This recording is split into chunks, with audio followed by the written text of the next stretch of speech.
Assalamualaikum teman-teman.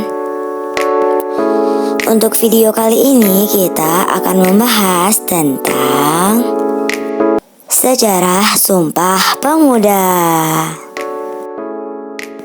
Dalam sejarah bangsa Indonesia, pemuda menjadi bagian penting yang turut berjuang melawan penjajahan. Salah satu peristiwa penting yang memperkuat persatuan dan kesatuan bangsa Indonesia dan juga membuat pemuda-pemudi Indonesia turut terlibat adalah peristiwa Sumpah Pemuda. Melalui Kongres Pemuda, pemuda dari berbagai latar belakang daerah, suku, dan agama bersatu dengan keyakinan bahwa mereka adalah bangsa Indonesia. Semangat persatuan ini yang akhirnya melahirkan ikrar kebangsaan yang disebut Sumpah Pemuda. Latar belakang Sumpah Pemuda.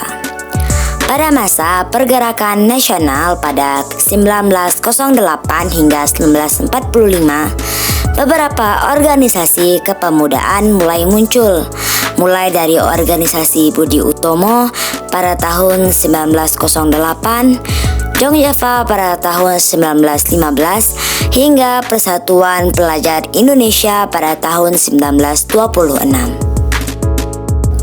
Dalam studi yang terbit di Journal of Education Vol 6 nomor 3 tahun 2024 oleh Ajeng Priskasari dan kawan-kawan, kemunculan berbagai organisasi kepemudaan di tengah hadirnya ide akan kesadaran nasional turut mendorong para pemuda untuk bersatu dan berjuang bersama untuk melawan kekuasaan kolonial Belanda.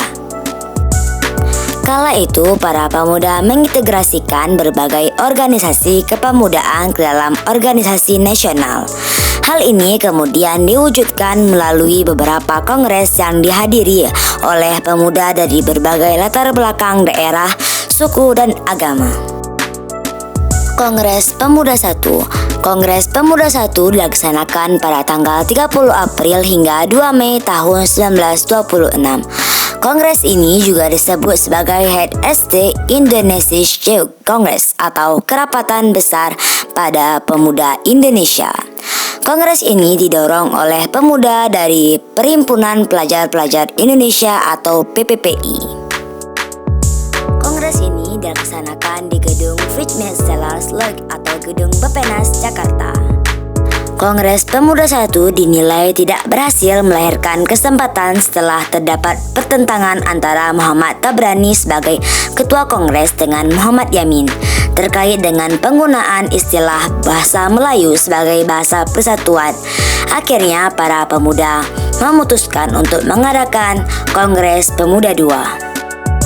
Kongres Pemuda II. Kongres Pemuda II diselenggarakan pada 27 hingga 28 Oktober 1928. Kongres ini digagas oleh Perhimpunan Pelajar-Pelajar Indonesia atau PPPI dengan tujuan untuk memperkuat rasa persatuan dan kebangsaan Indonesia yang sebelumnya belum tercapai. Setelah melakukan 3 kali pertemuan, Kongres Pemuda kedua kemudian menghasilkan keputusan berupa ikrar, yaitu Ikrar Sumpah Pemuda. Sumpah Pemuda. Pertama, kami putra dan putri Indonesia mengaku bertumpah darah yang satu, tanah Indonesia. Kedua, kami putra dan putri Indonesia mengaku berbangsa yang satu, bangsa Indonesia. Ketiga, kami putra dan putri Indonesia menjunjung bahasa persatuan, bahasa Indonesia.